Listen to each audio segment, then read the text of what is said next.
सुप्रभात. सज्जन श्रोते, चिंतक, पाठक, साधक हो. आपण ब्रह्मवृत्ती कशी धारण करायची हे पाहिल्यानंतर वासना त्याग हे प्रकरण चालू आहे. पान 174 266 पासून आता पुढे प्रवास करूया. लोकवासनया जंतो शास्त्रवासनया पिच देहवासनया ज्ञानम यथा वन्नेव जायते. लोकवासना शास्त्रवासना देहवासना अडविती जीवा विधवासना पीडिती जीवा यथार्थ ज्ञानना त्यामुळे जीवा. वस्तूचे ज्ञान बुद्धीने होत असते. वस्तू ज्ञान होत असताना बुद्धीमध्ये जी भरवण म्हणजे फिडिंग असते तिथे अनुषंगाने ज्ञान होते. याचा अर्थ हा आहे की वस्तू आणि ती पाहणारा याचे मध्ये पाहणाऱ्याच्या बुद्धीत साठलेले पूर्वग्रह स्वरूपाचे तपशील किंवा माहिती आड येऊ शकते. त्यामुळे वस्तूचे यथार्थ ज्ञान होण्यात अडथळा निर्माण होतो. हे अडथळे म्हणजेच वासना होय. त्यात 3 प्रकारचे असतात: लोक वासना, देह वासना आणि शास्त्र वासना. एखादा माणूस आपणाला आवडला की आवडला आणि नावडला की नावडला असे होणे याला लोकवासना म्हणतात. आपण म्हणतो की first impression is the last impression. याचा अर्थ असा की प्रथम भेटीत आपणाला एखादा माणूस जसा वाटतो तसाच तो समजायचा आणि कायम ते त्याला तसेच समजायचे. ही प्रवृत्ती पूर्वग्रह दूषित असते. हीच ती लोकवासना. लोकवासना हा वस्तुता बुद्धीवरील संस्कार आवरण आहे. दिसते तसे नसते का वाटल्यास असे म्हणा की दिसते तसे नसूही शकते, वेगळे असू शकते. हे जरी आपणास माहीत असले तरी लोकवासना या दोषामुळे जे जसे दिसते ते तसेच आपण समजतो. आपण सत्यासत्य किंवा नित्यानित्य विवेक याचे करीत नाही. शास्त्र वासना म्हणजे असे की विशिष्ट धर्मग्रंथ, शास्त्रग्रंथ, नीतिग्रंथ किंवा माहितीवजा पुस्तके यांच्या माहितीच्या आधारे विषयाचे ज्ञान करून घेण्याचा स्वतःची सारासार विवेक शक्ती न वापरता केलेला प्रयत्न. येथेही पाहणारा व पाहायचे ते यामध्ये या माहितीचा पडदा अडसर अडथळा तयार होतो. त्यामुळे जे पाहायचे ते नीट पाहता येत नाही. हे कृष्णमूर्ती म्हणतात की even you cannot see a tree as it is. म्हणजे असे की झाड पाहताना त्या झाडाबद्दलची वनस्पतीची माहिती पाहणारा आणि झाड यांच्यामध्ये येते. म्हणजे झाड पाहताना त्या झाडाबद्दलची वनस्पतीची माहिती म्हणजे बॉटनिकल इन्फॉर्मेशन असेल ती इन्फॉर्मेशन पाहणारा आणि झाड याच्यामध्ये येते. त्यामुळे झाड व त्याचे सौंदर्य निहाळायचे सोडून नेमके ते झाड कोणते आहे, त्याचे नाव काय, त्याचे गुणदोष, उपयोग काय यासारख्या विपरीत विषयांची चर्चा पाहणाऱ्याच्या मेंदूत किंवा मनातून होते. त्या कारणाने त्याचे पाहणे निखळ न राहता ते दूषित किंवा भेसळयुक्त होते. हे असे होते याचे कारण शास्त्र वासना, देह वासना.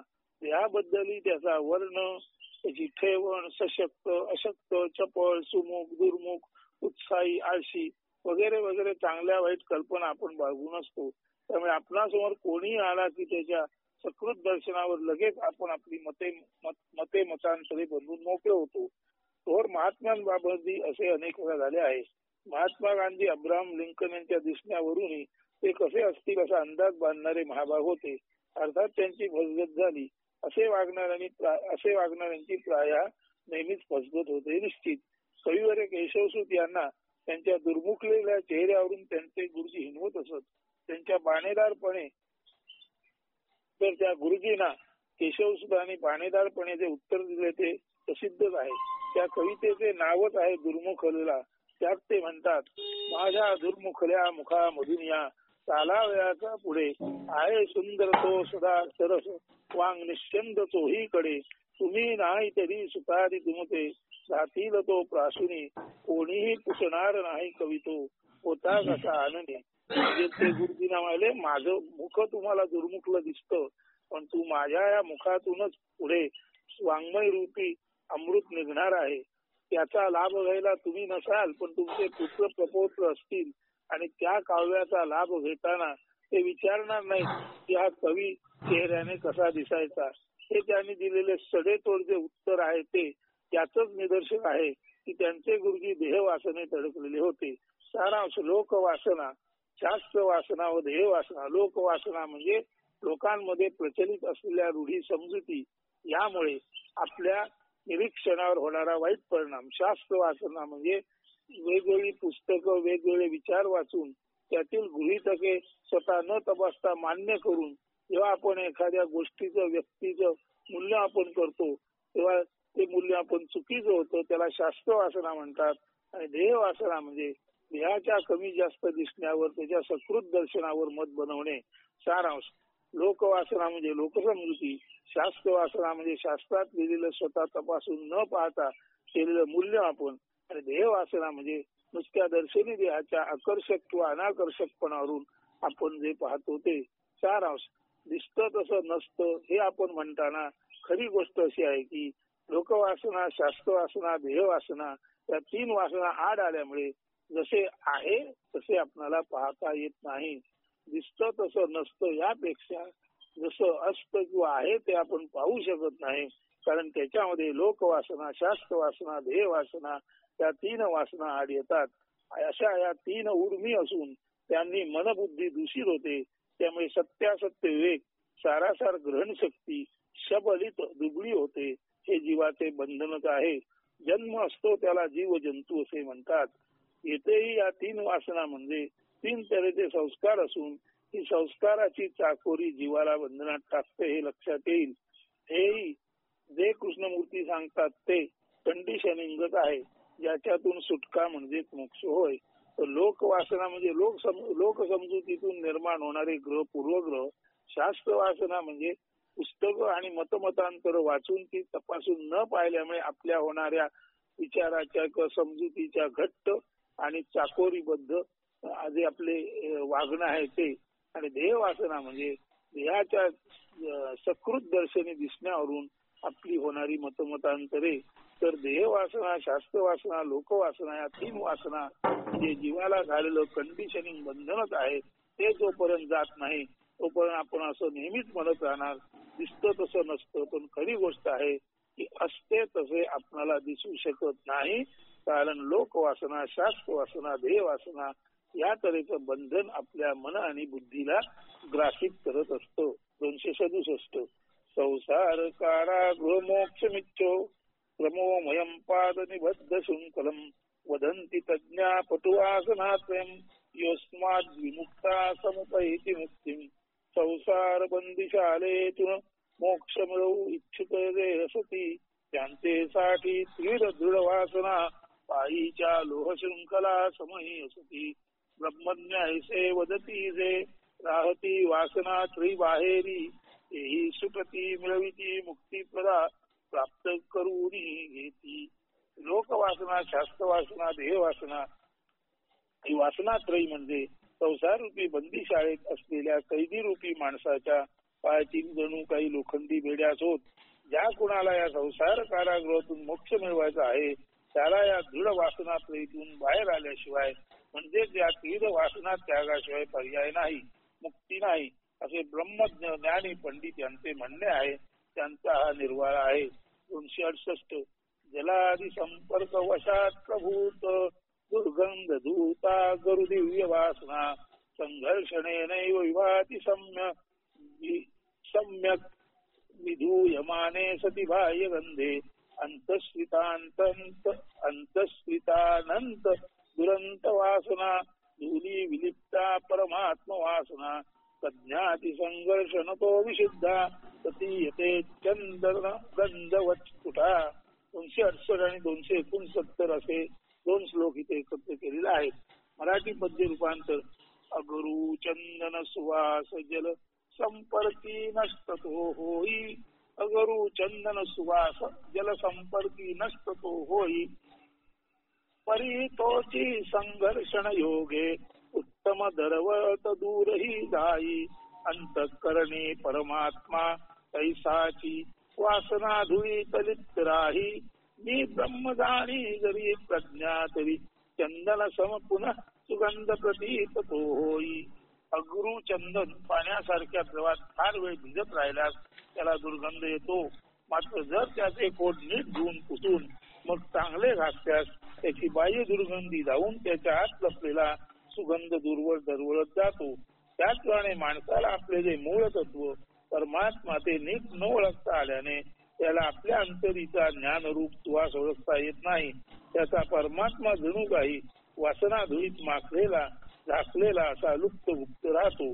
वासना कोणत्या? लोकवासना, शास्त्र वासना, देह वासना.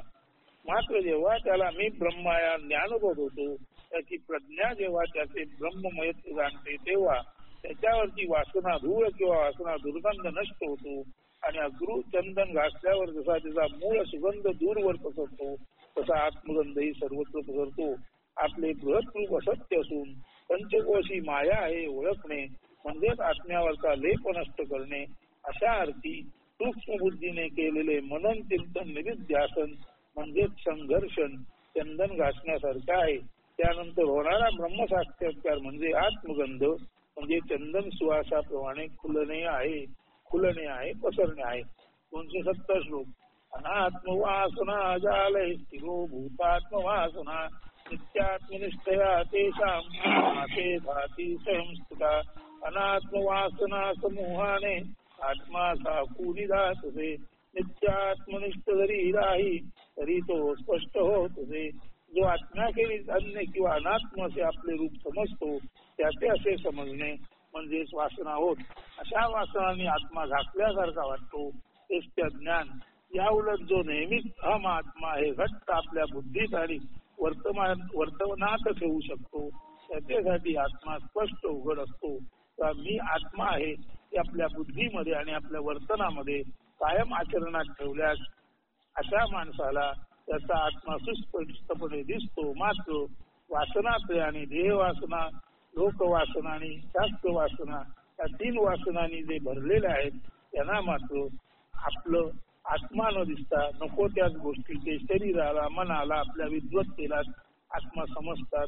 हा वासनात्रयाचा दोष ज्याच्यामध्ये नाही त्याला आपला आत्मा स्पष्टपणे दिसतो. 271. तथा यथा प्रत्यगवस्थितम मन तथा तथा मुंचति बाह्य वासना निश्चेष मोक्षे सती वासनानां आत्मानुभूती प्रतिबंध शून्य. जैसे जैसे मन आत्मदृढ होई तैसे तैसे ते वासना मुक्त होई. वस्तुमात्र वासना जरी निश्चेष होई तरी आत्मानुभूती निसंदिग्ध येई. प्रज्ञा जागृतीमुळे मन जसे जसे आत्मदृढ होते, मीच आत्मा मीच ब्रह्माचे जाणू लागते, तसतसे ते बाह्य वस्तुमात्रांपासून मुक्त होते. उपाधी माया वासना रहित होते. जेव्हा ते निश्चेष वासना रहित होते, पूर्णत्वाने वासना शून्य होते, तेव्हा त्याला अंतर्बाह्य एक आणि एकमेव अखंड आत्म्याची विना प्रतिबंध निष्संशय प्रतीती येते. आणि असे आत्मज्ञान आत्मतत्व विना प्रतिबंध निष्संशयाने ज्याला प्रचित होते असे मन स्वाभाविकच अमन परमपूर्ण शांत अमन असते. मनाचे अमन होणे म्हणजे मनाला अंतर्बाह्य एकेमेव अखंड आत्म्याची विना प्रतिबंध निष्संशय प्रतीती येणे. प्रकरण 51. अध्यास निराश. प्रकरण 51. अध्यास निराश. स्वात्मन्येव सदा स्थित्या मनो नश्यन्ति योगिनः वासनानां क्षयातः स्वाध्यासापनेहं कुरु. 272. आत्मस्थित स्थिर जरी तरी योगी मननाश होतसे. वासनांचा क्षय होई म्हणून अध्यास नाशा तत्पर तू असे. जसजसे मन अनन्य भावे आत्म्याच्या ठिकाणी दृढ आणि स्थिर होते तसतसे ऐसे योगी मन नष्टही होते. मन जसजसं आत्म्याच्या ठिकाणी दृढ आणि स्थिर होतं तसतसं हे मन योगी म्हणजे अखंड झाल्या कारणाने मन म्हणून वेगळे उरत नाही. आत्मस्थित मन केवळ आत्मरूप ज्ञानरूप चैतन्य रूप असल्याने आत्मस्थित मन केवळ ब्रह्माप्रमाणे असते. ते ज्ञान घन चैतन्य घन आणि आनंद घन असते. म्हणून आत्मस्थित मन केवळ आत्मरूप ज्ञान घन चैतन्य घन आणि आनंद घन असल्याने त्याच्यातील वासनांचाही क्षय होतो. एकदा का वासना नष्ट झाल्या की मन असे वेगळेपणे उरूच शकत नाही. तेथे केवळ आत्माच त्याच्या पूर्ण तेजाने विलसित होतो. वास्तवात मन म्हणजे वासना समूहच होय. जर मन आत्माच झाले तर ते आत्मलीन झाले तर वासना जातात. अध्यास आरोप माया म्हणजे मनच जाते. म्हणजे मन हे वासनाचा गुच्छ असल्यामुळे मन हा वासनाचा पुंज असल्यामुळे वासना समूह असल्यामुळे एकदा का मन आत्मनिष्ठ झाले तर तो वासना पुंज नाहीसा होतो आणि मन हा वरती वासनेचा आणि मनावरती वासनांमुळे अध्यास, आरोप, माया याची पडलेली सावली नष्ट होते आणि मन शुद्ध अमनावस्थेत म्हणजे अखंड आत्मावस्थेत स्थिर राहते आणि केवळ आत्माच त्या मनासाठी असलेपणे होतो. यासाठी हे शिष्या तू अध्यासनाशासाठी तत्पर. म्हणून आचार्य म्हणतात, हे शिष्या तू लोकवासना, ध्येय वासना आणि स्वाभाविक शास्त्र वासना या तिन्ही वासना नष्ट झालेलं असं तुझं मन तुला व्हायचं तर ते मन आत्म्याशी निष्ठ ठेव. एकदा आत्मनिष्ठ की मनाचा जो वासनापुंज आहे, देह वासना, लोक वासना, शास्त्र वासना तो नष्ट होतो आणि मन परिपूर्ण अमन परमशांत होते आणि परमशांत मन हे खऱ्या अर्थाने ज्ञान घन, चित घन, आनंद घन ब्रह्म असते. त्यासाठी हे शिष्या तू तुझ्या या 3 वासना नष्ट करण्यासाठी अत्यंत तत्पर अस आणि त्यासाठी प्रयत्न कर. 273 तमोद्वाभ्याम रजस्तत्वात् सत्वं शुद्धेन नश्यति तस्मात् सत्वमवष्टभ्य स्वाध्यासापनेहं कुरु. रजसत्वतमनासी सत्वरजासी महारितसे पूर्णचित्त शुद्धी सत्वनाश सत्वाश्रयी त्रिगुणाध्यास नाश होतसे. आळस झोप यामध्ये रमणे आणि मंदता किंवा तुष्णी भाव धारण करू नसणे त्याला तमोगुण असे म्हणतात. याला तमोगुण वासना म्हणतात. उलट तमो या उलट रजोगुण म्हणजे क्रियाशीलता आणि गतिमानता, अहंकार किंवा अहंकेंद्रित कामना यांचा त्याग करून कर्म चालू असते तेव्हा असलेल्या वासना हळूहळू नष्ट होतात आणि नवीन वासना निर्माण होत नाहीत. अशा स्थितीला सत्वभाव म्हणतात. यासाठी रज व सत्व यांच्या अंगीकाराने प्रथम तमनाश करावा, सत्व अंगीकारून रजोनाश करावा. आता उरला सत्व गुण ज्यामध्ये संकल्परहित अहमरहित कर्मे असतात आणि वासना नाश झालेला असतो. तरी सुद्धा सत्व हा सुद्धा माया गुणच आहे, तोही नष्ट झालाच पाहिजे. सत्व गुण ज्यामध्ये संकल्पना असतो आणि परिस्थिती अनुरूप सहज कर्मे उत्स्फूर्त कर्मे तेवढीच असतात, वासना नसतात व वासना नसतात. तो जर ध्येयासाठी इष्टभक्तीसाठी तीव्रतम झाला तर तोही सत्वगुण नष्ट होतो. ध्येय काय, इष्ट काय तर स्वाभाविकच स्वरूपदान मुळाचे ज्ञान ब्रह्मज्ञान हेच होय. आता सत्व वेगळेपणे उरतच नाही, तो ब्रह्मच होतो जो असतो. सत्वगुण ब्रह्ममय झाला की आपोआप सत्व रजतम त्या त्रिगुणांचा कायमचा नाश झाला. त्रिगुणी माया अध्यास अध्यारोप संपलाच म्हणून समजा. आता सोहम तेवढे एकलत्वाने उरले. म्हणूनच हे शिष्या तू सर्वस्वी सत्वगुणाचा आश्रय कर आणि त्या योगे रजतम नाशता द्वितीयच नव्हे तर तत्वादी 2 ब्रह्मच. म्हणूनच शंकराचार्य सत्वगुण विकासाला ध्येय प्राप्तीसाठी, इष्ट प्राप्तीसाठी, आत्मतत्वाच्या अपरोक्ष अनुभूतीसाठी अत्यंत महत्व देतात. आता हे वर्णन आहे ते नीट समजून घेतलं पाहिजे.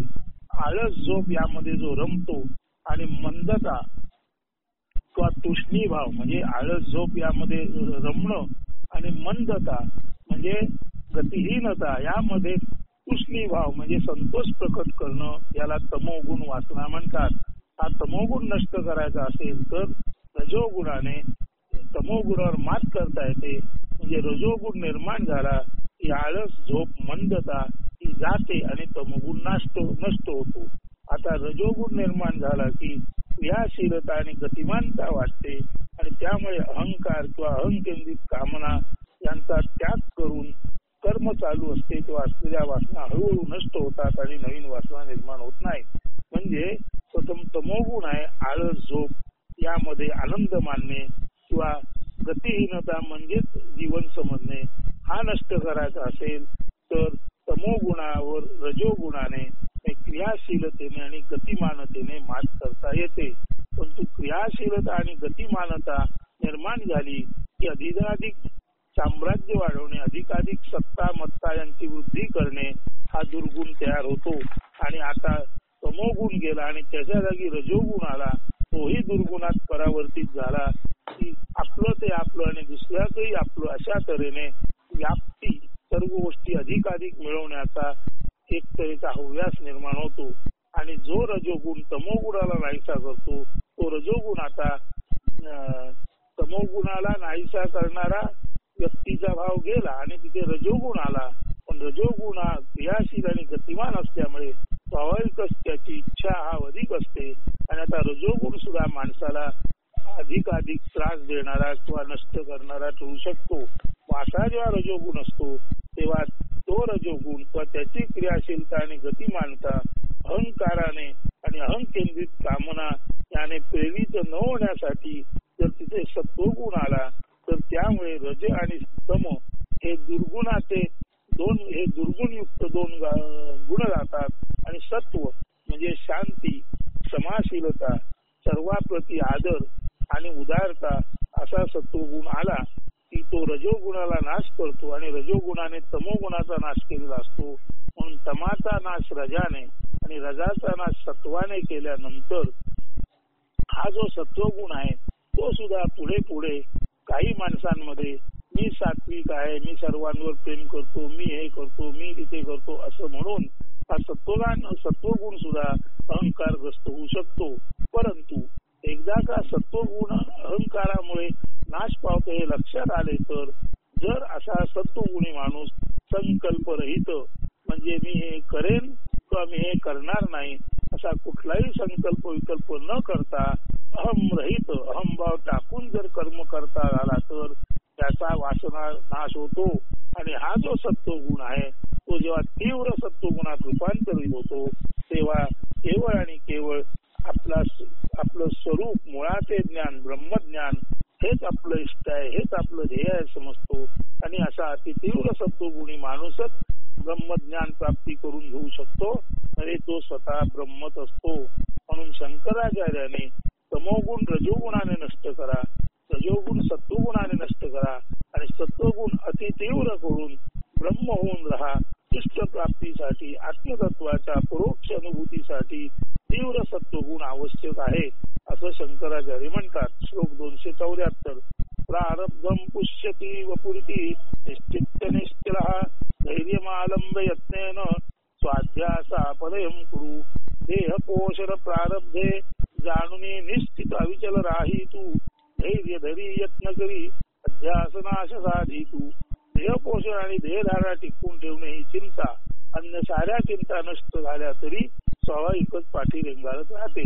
त्यामुळे ब्रह्मसाक्षात्कार याच एकमेव उच्चतम ध्येयाला त्यांनी स्वतः समर्पित केले आहे आणि त्यासाठी सर्व साधना ज्यांनी पणास लावली आहे त्यांच्या पुढेही देहाला नीट टिकवून त्याची धारणा ध्येयप्राप्तीपर्यंत करणे ही समस्या उभी राहू शकते. येथे ध्यानात घ्यायची गोष्ट ही आहे की जे मूळ आहे आदिकारण आहे ते आत्मा परमात्मा ब्रह्म ज्ञान जाणीव अथवा चैतन्य तत्वाला काही समस्या असू शकत नाही.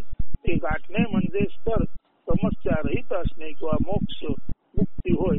असे असताना देहाबद्दलची समस्या तो टिकवणे धारण करून आयुरारोग्य संपन्न असणे याबाबतची समस्या म्हणजे वास्तवात भ्रामक देहाची समस्या आहे हे उघड आहे. आत्मा रहित अन्य काही आहे असे मानणे किंवा इतर काही सत्य असू शकते मानणे म्हणजेच तर माया ज्ञान वासना आहे. हाच आहे अध्यास. याचाच तर नाश करायचा आहे. कोणताही अध्यास अगदी देहाबद्दलचा असला जरी शिल्लक राहिला आणि त्यातून त्याच्या धारणेची पोषणाची समस्या जरी शिल्लक राहिली तरी माणूस देहशरण होतो आणि मग एक चिंता गुणित होऊन अन्य साऱ्या चिंताही पुढे येतात. त्यातून मनात वादळ घोंगावू लागते आणि वर्षानुवर्षांची ब्रह्मप्राप्तीसाठीची साधना वाया जाते. त्यासाठी उपाय पुढील प्रमाणे: 1. आत्मा सोडल्यास सर्व काही असत्य आहे ही भावना दृढ करणे. 2. देह आणि त्याचे भरण पोषण लालन पालन व धारणा समस्या ही सुद्धा मानव भ्रामक असत्य असल्याचा निश्चय करणे. 3. देह हा प्रारब्धामुळेच असतो हे जाणणे. वासनांमुळेच किंवा मागील जन्मातील शेष वासनांमुळेच हा देह किंवा हा जन्म प्राप्त झाला असल्याचे जाणणे. या जन्मातील तो त्याच्या गतजन्मातील शेष वासनापूर्तीसाठी प्रयत्न करणार हे निश्चित समजणे. ज्या अर्थी देह माझ्या परवानगीने आला नाही त्या अर्थी तो माझ्या परवानगीने जाणारही नाही हे निश्चित समजणे. ज्या विश्वनियमाने तो आला त्याच विश्वनियमाने तो जाईल. तो ज्यामुळे आला त्यामुळेच जाईल. पडायचा तेव्हा पडेल, जायचा तेव्हा जाईल, राहायचा तितका काळ राहील. देह माझे साधन आहे, मी देह नव्हे. देहरूपी वाहनातून मी प्रवास करीत आहे. मी आत्मा आहे, मी माझे दर्शन घेणार आहे. तुका म्हणे बीजे बीज दाखविले, या न्यायाने मला माझे आत्मरूप स्वरूप दर्शन घ्यायचे आहे. हा निश्चय सोडू नका. आत्म्याला कोणताही अडथळा येऊ शकत नाही जाणा. एकतर देह असत्य आहे आणि जितका काळ तो आहे तितका काळ तो माझे साधन वाहन रथ आहे. मी माझ्या ध्येयासाठी इष्टासाठी तो शेवटपर्यंत वापरणार. मला साधन वाहन रथाची काळजी करण्याचे कारण नाही. त्याची काळजी ज्या पूर्वकर्माने तो आला ती कर्मेच घेतील. मी फक्त ध्येयनिष्ठ आत्मनिष्ठ ब्रह्मनिष्ठच आहे आणि असणार. शेवटच्या श्वासापर्यंत राहणारी देह जाओ अथवा राहो, माझे आत्मरूप सोडून मी कुठेही भरकटू शकत नाही. ब्रह्मजिज्ञासेखेरीज मला काही जाणायचे नाही आणि मी जाणीती नाही. अशा निश्चल निरंतर निश्चित धैर्यपूर्वक प्रयत्नानेच अरे शिष्या तू संपूर्ण अध्यासनास करशील. संपूर्ण तुझ्यावरचे देववासना शास्त्रवासना लोकवासनांचे आरोप किंवा अध्यास तू दूर करू शकशील. 275 नाहम जीव परम ब्रह्मेत यतद्व्या वृत्तीपूर्वकम वासना वेगता प्राप्त स्वाध्यासा परम कुरु. मी जीव नाही परब्रह्म राही, जरी भाव ऐसा अनात्म दूर जाई. ती वासना जरी आवरी सावरी तू, अध्यास दोष मुक्त स्वतःशी करी तू. जर मी जीव नसून परमश्रेष्ठ ब्रह्मच आहे असा भाव तू धरलास आणि केवळ आत्माच असल्याचे स्वतः ठाम ज्ञान तू धारण केलेस तर शरीर मनधी म्हणजे समधी असलेला जीव तू राहणार नाहीस.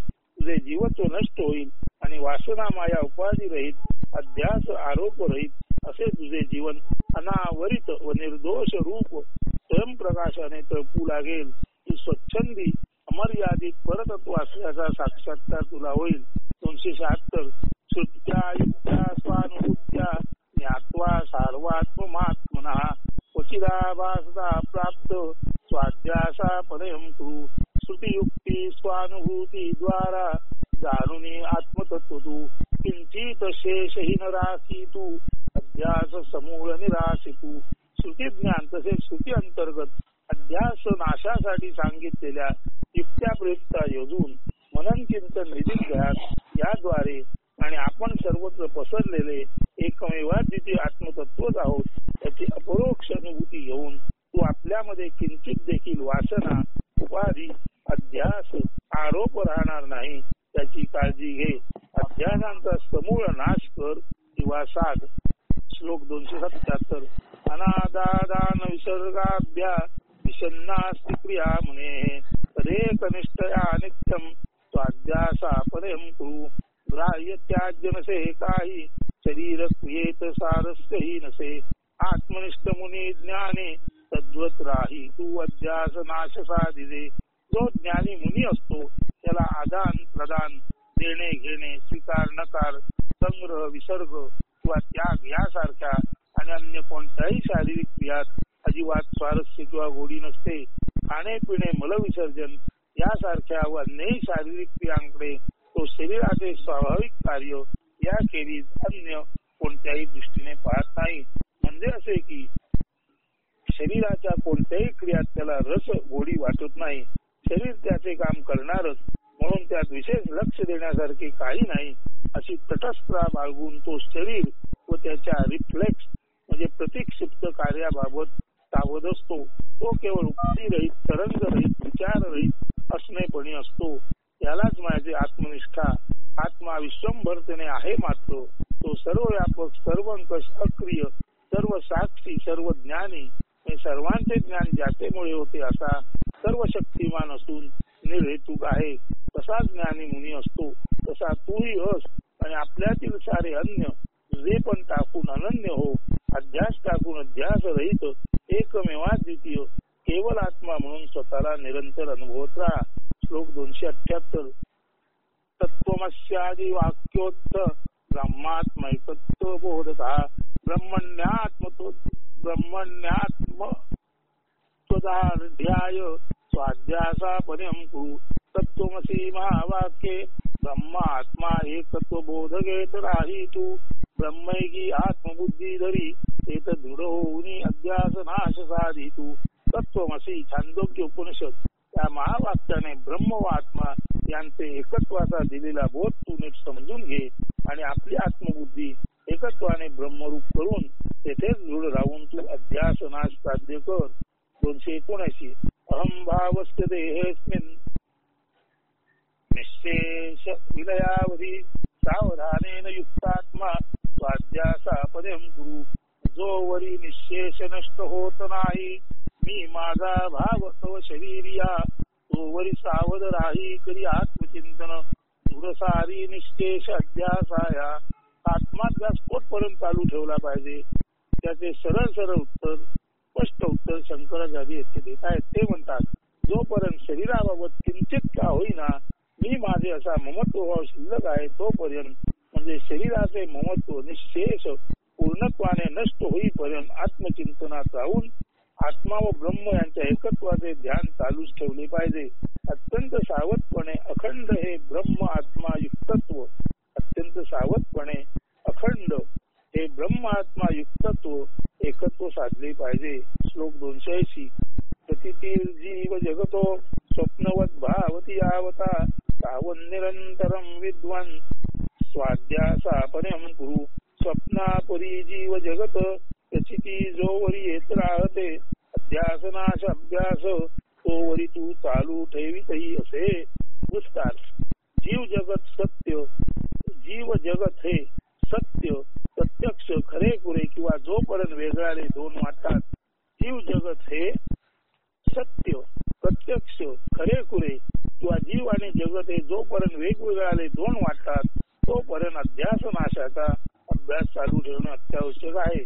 मात्र जेव्हा जीव जगत हे भासमान स्वप्नासारखे किंवा केवळ मायाविलास आहे नीट लक्षात येऊन तिकडे दुर्लक्ष साधले जाऊन उर्वरित जीवन यादृच्छिकरित्या म्हणजे रॅन्डमली सहज कर्मानुसारी व्यतीत होऊ शकेल तेव्हा अध्यासनाश प्रयत्न किंवा अध्यास संपला असे समजावे.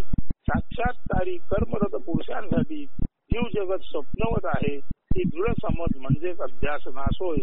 हा झाला एक अर्थ. दुसरा अर्थ असा आहे की निदिध्यास पूर्णत्वास दुसरा अर्थ असा आहे की जे निदिध्यास पूर्णत्वास नेतात आणि ज्यांना जीव व जगत यांचा किंचितही बाह्य जगत म्हणून प्रत्यय येत नाही सर्वत्र केवळ ब्रह्मभावच दिसतो त्यांना अभ्यासाची गरज नाही.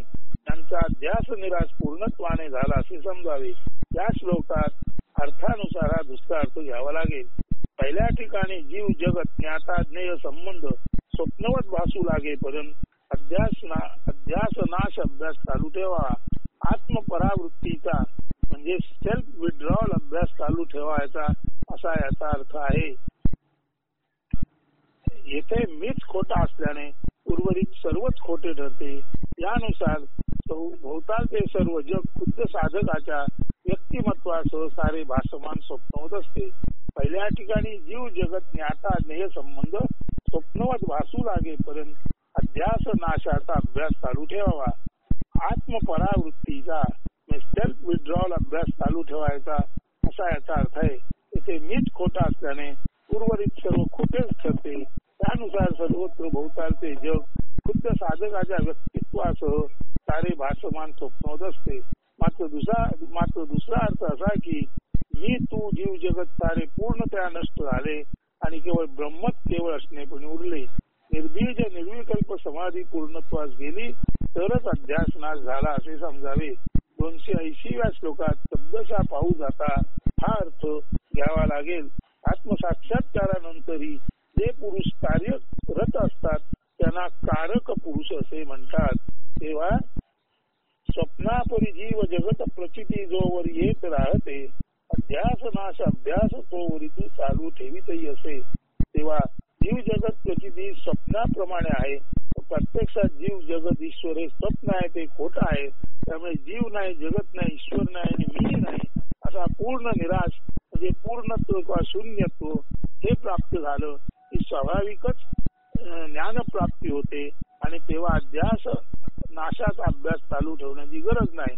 मात्र दुसरा अर्थ असा की मी तू जीव जगत सारे पूर्णतः नष्ट झाले आणि केवळ असणेपणी जे उरले त्याला पूर्ण शून्य म्हणा किंवा ब्रह्म म्हणा केवळ पूर्णत्वाने ब्रह्मच उरते असा असं एकदा ध्यानात आलं की निर्बीज निर्विकल्प समाधी पूर्णत्वास गेली असा त्याचा अर्थ होतो. आणि तेव्हा ध्यास नाश होतो. आत्मसाक्षात्कारानंतरही जे पुरुष कार्यरत असतात त्यांना कारक पुरुष असे म्हणतात. 281 निद्राया लोकवार्ताया शब्दादेरपि विस्मृते क्वचिन्नावसरं दत्वा चिंतयात्मानमात्मने निद्रेत गप्पात इंद्रिय विषयात अवसर किंचित हेही न देही आत्मविस्मृतीस सदादंगराही आत्मस्थितीत नटाकी सोहम भान ध्यान स्थितीस. निद्रेत लोकांच्या गप्पात किंवा शब्दादी इंद्रिय विषयात संवाद झाल्यामुळे अहमात्मा ही शुद्ध जाणीव लोप पावते. आत्मविस्मृती किंवा ग्लानी येते. तसा किंचितही अवसर मिळू न देता निशिदिने सोहम सोहम असे अनुसंधान राहत नेहमी ब्रह्मात्मा ऐक्याचे भान ध्याप जप. ओम लक्षोहम लक्षोहम ओम लक्षोहम. त्यातला लक्ष क्षत्रियात लक्ष. ओम लक्षोहम म्हणजे मी लक्ष आहे किंवा ध्येय आहे. आणि पुढचा लक्षोहम क्षलायो. ओम लक्षोहम मी जे माझे ध्येय आहे ते कोणते आहे. मीच स्वतःचे ध्येय आहे. ओम लक्षोहम म्हणजे मी अवधान बाळगणार आहे. आणि ओम लक्षोहम म्हणजे माझं अवधान मी बाळगतो. कशासाठी तर मी कोण आहे ते समजून घेण्यासाठी. सारांश ओम लक्षोहम लक्षोहम त्याचा अर्थ म्हणजे मी शुद्ध जाणीव आहे. मीच माझे ध्येय आहे. आत्मप्राप्ती हे ध्येय आहे याचा विसर पडू तू देऊ नकोस. खरे तर तूच तुझे गंतव्य आहेस. वेगळ्या शब्दात प्रत्येकाचे अंतरंगात विलसत असलेले आत्मतत्व स्वरूप हेच त्याचे किंवा प्रत्येकाचे गंतव्य आहे. हे नीट लक्षात घे आणि स्वतःला वंदन करीत राहा. आता निषेधीने जपण्यायोग्य मंत्र पूर्ण मंत्र पुढील प्रमाणे. ओम लक्षोहम लक्षोहम नमो नमः. या मंत्राच्या साक्षात्कारने कृतार्थ हो. ओम लक्षोहम लक्षोहम नमो नमः म्हणजे मी स्वतः अवधान असलेला आहे आणि हे माझे अवधान. लक्षोहम हे माझे अवधान जो हा अहम मी आहे त्याचा लक्षभेद करण्यासाठी आहे.